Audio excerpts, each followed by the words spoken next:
You know, we also have to look at the context here. Donald Trump walks on this stage and automatically is legitimized in this moment. He is the challenger. He is the anti-establishment figure, which is why he kept on saying numerous times that she has experience, but it's not the right kind of experience.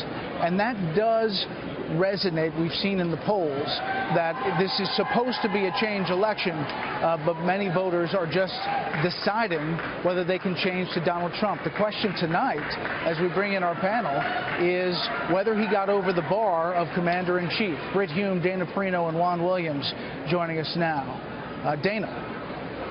Well, I think that it was one of those nights. It was like, wow, people thought 90 minutes was too long. I think it went by very, very fast. You know, initially people thought maybe because Hillary Clinton has health problems or she had recently had pneumonia, that being up there for 90 minutes would be difficult for her. She might not be able to get through it without coughing, etc. As Megyn said, if she was on the attack. I do think Donald Trump was on his heels for a lot of it. He had some good lines. I think he was able to remind everybody that he is the out-party candidate. If you want change, this is the person that could actually deliver it. Thought he was effective when he talked about her being there for 30 years and having not been able to make any of these changes. When he talked about the Trade-Pacific Partnership deal, he had a good line on that. But other than that, I think that the point about, if I could make one point on the war, she spent a little bit of time talking about whether Donald Trump supported the Iraq war or not. He went on a long defense about that. I've always believed that Donald Trump didn't need to do that. He wasn't the one in the room with classified information who was briefed, who actually had to make a decision and take the vote. Hillary Clinton was. I don't think he has to own that as much, but he spent about 8 minutes on it in this debate, and I don't think that was time well spent. Brit, Hume, your thoughts? Well, Megyn, it seems to me that Trump got off to a pretty good start. He dominated the stage for the first 10 or 15 minutes of the debate. He was the old Donald Trump, the Donald Trump of the primary debates, very aggressive, very tough on his opponent. But thereafter, I think he ran into trouble principally on two issues. First, he ran into trouble on the birther issue was certainly one. He had a very hard time with that, and he had a very hard time, it seems to me, in dealing with the question of his tax returns. I think a lot of people who are listening carefully might not find his answers too convincing. There are two other questions, and that is, for most of the debate, what the television audience saw were the two faces of the two candidates.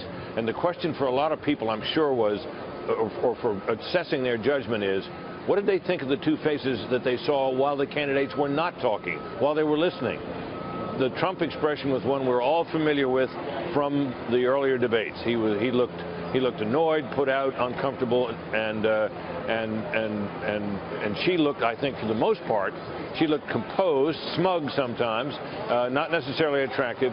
I think a lot will turn on how people reacted to the faces they saw side by side on that screen tonight, and we'll have to wait to find out how that turns out.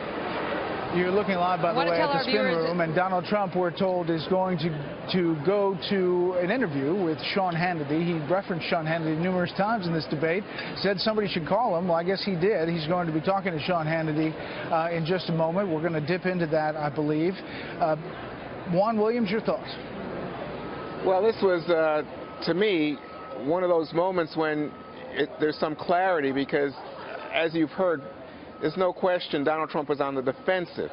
Now, let's be fair to Donald Trump in terms of the analysis, because I'm sure he will go after pundits like all of us and the mainstream media and the like. I think he did hit some shots when it came to putting Hillary Clinton in a box with President Obama over the trade deal, the TPP.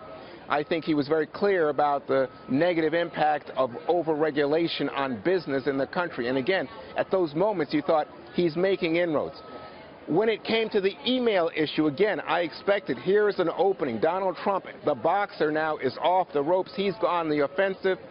He never picked it up, Bret. He never was able to exploit that issue for maximum impact against Hillary Clinton and make some inroads into the question of her trustworthiness. The cyber security question was kind of like sort of a softball that one would think he was going to go to the emails. They only talked about emails very briefly, and they didn't talk about immigration at all. Well, he had one good line where he said it was more than a mistake. That was done purposefully. You had 5 people given immunity deals. you know, as a result of your so-called mistake, which brought it home. But there was a lot of time that he was given to exploit the issue, which has been a major issue in the campaign, and it went unused. He went back to the taxes and playing defense on that. We've